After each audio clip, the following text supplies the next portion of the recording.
Hello everyone, आपका स्वागत है प्रिया अफसाना मोरालिटी चैनल पर। आज हम देखने वाले हैं साइंस का बहुत ही इम्पॉर्टेंट टॉपिक, यानी कि आप कह सकते हैं एग्जाम्पलर के क्वेश्चन आंसर्स। क्लास 9th के और चैप्टर है आपका improvement in food resources with proper explanation. तो फर्स्ट क्वेश्चन क्या कह रहा है आपका, देखिए, which one is an oil yielding plant among the following. यानी कि जितने भी क्वेश्चंस दिए हुए हैं इनमें से ऑयल प्रोड्यूस करने वाला आपका कौन सा प्लांट है। तो मोस्टली आप सभी को पता होगा हिबिस्कस, जो आपका रोजा साइनेंसिस जिसको गुड़हल बोलते हैं, फ्लावर देता है। बहुत सारी इसकी मेडिसिनल वैल्यूज़ भी हैं। कॉलीफ्लावर वेजिटेबल है। लेंटिल ये भी एक अलग है, ऑयल प्रोड्यूस नहीं करता है। सनफ्लावर, सूरजमुखी, ये क्या होता है, ऑयल प्रोड्यूसिंग एक प्लांट है, यानी कि ईल्ड प्रोड्यूस करता है। तो आंसर आपका क्या है, बी, सनफ्लावर। नेक्स्ट क्या है, which one is not a source of carbohydrate. इसमें से कौन सा नहीं है, ध्यान रखिएगा, क्वेश्चन को ध्यान से पढ़ना है। Which one is not source of carbohydrate, carbohydrate कौन नहीं दे रहा है। Rice, it is good source of carbohydrate. सोरघम, ये भी है। मिलेट्स, ये तो होती हैं। ग्राम जो है आपका चना, ये प्रोटीन का सोर्स होता है, ठीक है, ध्यान रखिएगा। चावल हैं, सोरगम है, बाजरा, और ये जितने भी कैटेगरीज के होते हैं, मिलेट्स, ये सभी सीरियल क्रॉप्स आते हैं। जबकि ग्राम क्या है, पल्सेस जितनी भी हैं ये प्रोटीन प्रोवाइड करती हैं।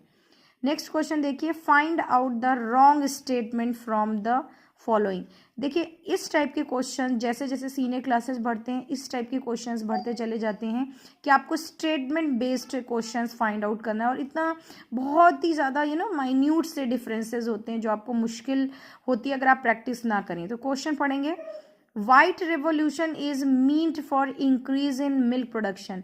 देखिए, कोई भी बहुत चीज़ हद से ज़्यादा, लिमिट से ज़्यादा जब एकदम ग्रो करती है तो वो रेवोल्यूशन कैटेगरी में आती है। जब मिल्क का प्रोडक्शन खूब इंक्रीज हो गया था, बढ़ गया था, तो उसको हम क्या बोलते हैं, वाइट रेवोल्यूशन। इसी तरीके से अलग अलग प्रोडक्शन के लिए हमने रेवोल्यूशन वर्ड यूज़ कर दिया है, उनको कलर दे दिए। Blue revolution is related to fish, ठीक है। इसी तरीके से increasing food production without compromising with environmental quality is called the sustainable agriculture, ये भी ठीक है। यानी कि हमें उसके प्रोडक्शन में एनवायरमेंट की खराब नहीं करना है, एनवायरमेंट को साथ में रख के हमने क्या करना है, प्रोड्यूस करना है। तो ये तीनों ही स्टेटमेंट क्या है, सही है।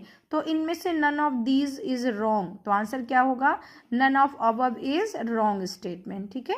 ध्यान रखिएगा, white revolution is related to milk production, blue is related to fish production. इसी तरीके से आपके अलग अलग प्रोडक्शंस होते हैं जो कि रिलेट करते हैं। नेक्स्ट क्वेश्चन है, to solve the food problem of the country. जैसे हमारी कंट्री की पॉपुलेशन इंक्रीज होती जा रही है, अब तो हम वर्ल्ड में नंबर 1 है। तो which among the following is necessary, तो आपको क्या करना है मेनली। सबसे पहले increased production and storage of food grain, definitely अगर आप प्रोडक्शन इंक्रीज नहीं करेंगे तो आप कब तक दूसरी कंट्री से बाय करेंगे। तो आपकी क्या होगा, आपकी कहीं ना कहीं फाइनेंशियली कंट्री के उस पर बजट पे भी फर्क पड़ेगा। तो आपको ग्रेन इंक्रीज करना है, प्रोडक्शन, उसको स्टोरेज भी अच्छे से करना है। Easy access of people to do food grain, और ऐसे आपको कुछ टूल्स या सारी चीज़ें प्रोवाइड करनी है जिससे वो ईजिली फूड ग्रेन को क्या कर लें, ग्रो कर लें। People should have money to purchase the grains, definitely अगर मनी नहीं होगी तो कैसे करेंगे। तो ऑल ऑफ द अबव, यानी कि सारी चीज़ें हमें क्या करनी है, इंक्रीज करनी है। उनको जॉब्स वगैरह प्रोवाइड करके, जैसे उनके पास मनी हो, that is why they will be able to buy. तो they all are right. Next ध्यान से पढ़िएगा, क्योंकि पहले स्टेटमेंट है उसमें भी आपको ढूंढ के फिर नीचे वाले स्टेटमेंट में राइट करना है। ये कहीं ना कहीं कंपटीशन की जब आप प्रिपरेशन करते हैं तो ऐसे ही क्वेश्चन आपको ज़्यादा मिलते हैं। सीधे डायरेक्ट वाले जैसे स्टार्टिंग में दिए हैं, बहुत ईजी, ये छोटे क्लासेस में ही नॉर्मली आते हैं। As you will grow in senior classes you will start reading the find out correct statement like that only. तो hybridization mean crossing between genetically dissimilar plants, definitely hybrid का मतलब क्या होता है, क्रॉस ब्रीड करना। और क्रॉस ब्रीड आप किसको करोगे, जो जेनेटिकली यानी जिसमें जीन्स में डिफरेंस होगा, तभी तो एक नई वेराइटी डेवलप होगी। तो first is correct. Cross between two varieties is called a inter specific hybridization. Varieties की बात नहीं हो रही यहाँ पे, हम स्पीसीज की बात करते हैं, तो ये अभी हम होल्ड पे रखेंगे, ठीक है। वैसे तो ये कंप्लीटली रॉन्ग होता है, स्पीसीज सेम वेराइटी हो लेकिन स्पीसीज अलग अलग हों। इंट्रोड्यूसिंग जीन्स ऑफ डिज़ायर, देखिए ध्यान से देखिए, इंट्रोड्यूस करना जीन्स ऑफ डिज़ायर। अगर आपने चैप्टर पढ़ा है तो हाइब्रिडाइजेशन का मतलब ही यही होता है कि आप क्रॉस ब्रीड करोगे जो आपको डिज़ायर करेक्टर हैं, जो आपकी मर्जी वाले आपको करेक्टर चाहिए। Into a plant give genetically modified crop, जब आप अपने डिज़ायर वाले प्लांट्स लेंगे तो उनमें जो क्रॉप प्रोडक्शन होगा वो मॉडिफाइड आएगा, और आपकी खुद की डिज़ायर वाले, जैसे कि टॉलनेस कम हो, ब्रांचेस ज़्यादा हो और ड्यूरेशन जल्दी मैच्योर हो जाए, तो ये दोनों ही जेनेटिकली अलग होंगे। तो ऐसे जो नया प्रोडक्शन आएगा, नया एक प्लांट आएगा तो वो कैसा आएगा, डिज़ायर करेक्टर वाला आएगा। Cross between plants of two species is called as the intervarietal hybridization. Two species नहीं होंगी, same species two different varieties, यहाँ पे ये भी रॉन्ग हो गया। तो देखिए आपका जा रहा है करेक्ट, फर्स्ट करेक्ट जा रहा है, हाइब्रिडाइजेशन मीन्स क्रॉस ब्रीडिंग, तो फर्स्ट इज राइट। कहाँ पे है फर्स्ट, यहाँ पे आपका राइट है। और third introducing the desire characteristic, यानी कि फर्स्ट और थर्ड विद लॉजिक आपको जाना है। देखिए डिटेल में पढ़ना पड़ेगा तभी आप लॉजिकली आंसर दे पाएंगे। आप कब तक क्रैम करेंगे, क्वेश्चन घूम के कभी भी कहीं से भी आ सकता है। Next, weeds affect the crop plant by, तो देखो वीड्स क्या होते हैं, घास फूस जो क्रॉप प्लांट्स के साथ ग्रो हो जाती हैं। तो वीड्स क्या होते हैं, अनवांटेड प्लांट्स होते हैं। जो हम लोग नॉर्थ इंडिया में बथुआ, बहुत सारे ऐसे प्लांट्स हैं जो नॉर्मली बहुत न्यूट्रिशियस होते हैं, लेकिन वो क्रॉप को कंपटीशन दे रहे हैं, because they also need nutrition to grow. तो इसलिए हम उनको किस कैटेगरीज में रखते हैं, वीड्स कैटेगरी में। Unwanted plant which do not give proper nutrition to the main crop, जिनको चाहिए होती है। तो killing of plant in a field before they grow, इनका काम क्या होता है, अफेक्ट ये करते हैं, नहीं ये नहीं करते हैं। Dominating the plant to grow, dominate होते हैं प्लांट्स ग्रो पे, नहीं ये भी नहीं करते हैं। कॉम्पिटेटिंग, यस कॉम्पिटिशन रखते हैं फॉर वेरियस रिसोर्सेज, अगर आप उनको इरिगेशन दोगे तो उनको भी चाहिए, अगर आप उसमें मैन्यूर फर्टिलाइजर ऐड करोगे तो उनको भी चाहिए। तो ये कॉम्पिटिशन उनको कॉम्पिटेटिव फीलिंग देते हैं, यानी कि उनको सारी वो चीज़ें चाहिए जो कि आप मेन क्रॉप को देने वाले हैं। जैसे wheat crop you have grown और साथ में उसके साथ ग्रासेस ग्रो हो गई हैं, तो ग्रास को भी तो न्यूट्रिशन चाहिए ना। तो remember weeds are the competing various resources. Next देखिए, which one of the following species of honey is an Italian species. देखो ये तो याद करने पड़ेंगे आपके एनसीईआरटी की बुक में अच्छे से, बहुत अच्छे से इंडियन और इटालियन स्पीसीज दे रखी हैं। ये क्यों प्रेफर की जाती हैं, क्योंकि ये जल्दी से क्या करती हैं, आपको हार्म नहीं पहुंचाती हैं when you want to take out honey. और दूसरा, ये कम हनी को खाते हैं, यानी कि बनाने में इनका फोकस ज़्यादा रहता है। दे do not consume their own, क्योंकि आपने भी देखा होगा बेचारे वो हार्ड वर्क करें तो they need to eat, but by nature they do not eat. और वो हनी जब आप निकालते हैं तो तब हार्म भी नहीं करते हैं। तो आपका आंसर क्या होगा, एपिस मेलिफेरा, याद करिएगा इटालियन स्पीसीज है किसकी, हनी बी की। नेक्स्ट अगेन है आपका स्टेटमेंट वाला, find out the correct sentence about manure. Manure और फर्टिलाइजर्स बहुत इंपॉर्टेंट है, बहुत ज़्यादा है, किसी भी तरीके से क्वेश्चन आते हैं but always comes from there. Manure containing large quantity of organic matter and small quantities of nutrient, बिल्कुल सही है। ऑर्गेनिक मैटर उसमें ज़्यादा होते हैं लेकिन न्यूट्रिएंट्स कम होते हैं, इसीलिए बहुत से लोग क्या करते हैं, फर्टिलाइज़र यूज़ करते हैं कि न्यूट्रिएंट जो प्लांट को चाहिए वो इंस्टेंट मिल जाता है।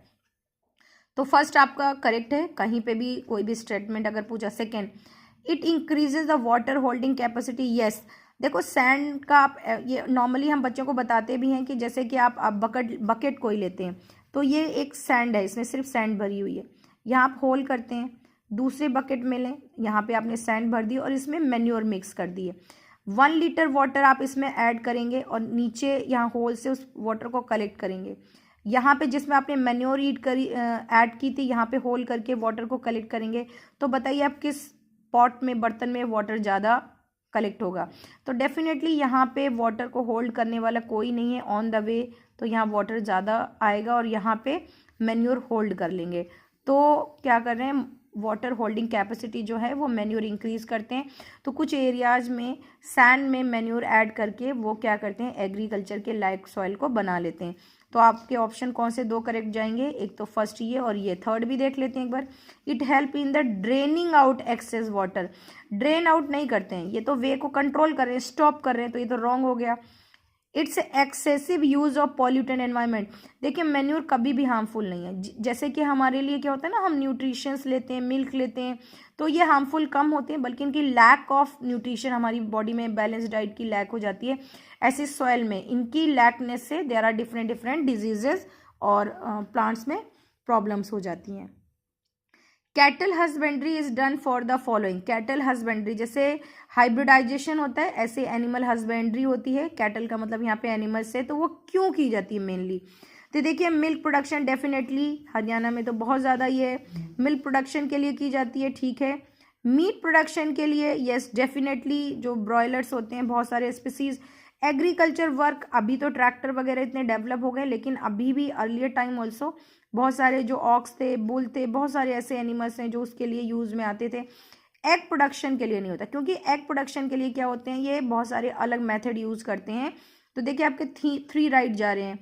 फर्स्ट मिल्क प्रोडक्शन के लिए करते हैं, सभी को पता है मुर्रा भैंस जो है आपके हरियाणा में बहुत ज़्यादा फेमस है इसके लिए। सेकेंड एग्रीकल्चरल वर्क के लिए भी, थर्ड मीट प्रोडक्शन के लिए भी है। नेक्स्ट 10 है आपका which of the following are Indian cattle. देखो कैटल बहुत सारे हैं, लेकिन आपको इनके नेम लर्न करने पड़ेंगे कि एग्जोटिक कौन से हैं और आपके इंडिया के कौन से हैं। तो आप डायरेक्ट इसको लर्न ही करना पड़ेगा आपको। एक तो बोस इंडिकस, ठीक है, इंडिया से इंडिकस आपका याद हो जाएगा, बहुत इजी है, इसमें आप इजीली लर्न कर सकते हैं। और ब्यूबेलिस, ये 2 आप याद कर लें। बॉस इंडिकस, बॉस ब्यूबेलिस, ये एनसीईआरटी की बुक में अच्छे से दी हुई हैं, तो ये आपको हेल्प करेंगी आंसर देने में। ये बहुत पूछी जाती हैं, अगर आप एग्रीकल्चर फ्यूचर में लेने वाले हैं तो ये आपके लिए चैप्टर अल्फ़ाबेट है और बहुत अच्छे से आप इसको रीड कर लें। नेक्स्ट क्वेश्चन देखें, which of the following are exotic breed. Exotic breed क्या होता है, जो बाहर से लाके यहाँ पे इंट्रोड्यूस की गई है। एग्जोटिक का मतलब यही होता है जो हमारी एंडेमिक मतलब नहीं है, यहाँ की नहीं है, इंडिया की नहीं है। तो आपकी कौन सी है इसमें से, देखिए यहीं ऊपर वाले से ही देखना है आपको, ऊपर वाले से। तो उसमें आपकी सेकेंड और आपकी जो थर्ड है ना वो वाली हैं, वो कौन कौन सी हैं देखिए। इंडियन कैटल की बात हो रही है, एग्जोटिक ब्रीड यानी कि कहीं ना कहीं ये एग्जोटिक ब्रीड से प्रिपेयर की गई हैं। तो आपके इस ऑप्शन में कौन कौन जा रहा है, सेकेंड आपका बॉस डोमेस्टिका और थर्ड आपका कौन सा है, बॉस ब्यूबेलिस। ये आप लर्न कर लीजिए, क्योंकि इसको समझने की बजाय लर्न करने वाला ये काम है। ये दोनों ही लर्निंग वाले हैं, हनी बी वाला भी आपको लर्निंग वाला ही था, तो ये ध्यान रखिएगा। लास्ट हम देख रहे हैं, आज 12 तक हम करेंगे। Poultry farming is undertaken to raise following. जो पोल्ट्री फार्मिंग होती है, rearing of birds for meat और एग, तो वो किस लिए की जाती है? सिंपल सी बात है कि आपको एग प्रोडक्शन करना है और क्या करना है, सिंपल सी बात है, आपको चिकन यानी कि मीट प्रोडक्शन करना है। एग के लिए हम लेयर्स को प्रिपेयर करते हैं और चिकन के लिए ब्रॉयलर्स को प्रिपेयर करते हैं मीट प्रोडक्शन के लिए। और इनसे क्वेश्चन एक बहुत आता है कि इनको न्यूट्रिशन सेम दिया जाता है तो अलग अलग दिया जाता है। सो दे रिसीव, या इनको अलग अलग दिया जाता है। जो एग प्रोडक्शन वाले होते हैं इनको विटामिन ज़्यादा दिया जाता है जिससे डिजीजेज ना लगें, और चिकन मीट है इनको विटामिन के साथ साथ प्रोटीन दिया जाता है, फैट दिया जाता है, जल्दी से ये मेच्योर हो जाएं, हैवी साइज़ में हो जाएं, जिससे कि जो वेट है वो चिकन का इंक्रीज़ हो जाए ब्रॉयलर का, और वो कॉस्टली सेल हों। तो आप प्लीज़ रीडिंग कर लें, रीडिंग के बाद में विद एक्सप्लेनेशन इनको सॉल्व करने की कोशिश करें। एग्जाम्पलर की बुक में आंसर्स पीछे दिए होते हैं, लेकिन उसका कोई बेनिफिट नहीं है जब तक कि आप क्लियर नहीं है टॉपिक के लिए। तो प्लीज़ अगर आपको समझ में आया है तो चैनल को लाइक करें, सब्सक्राइब करें, शेयर करें, और आप स्क्रीनशॉट ले सकते हैं आंसर्स अगर आपको लग रहे हैं। और आई होप आपको समझ में आया होगा, 1-2 बार इसको रिपीट करके सुन सकते हैं। Thank you, have a nice day.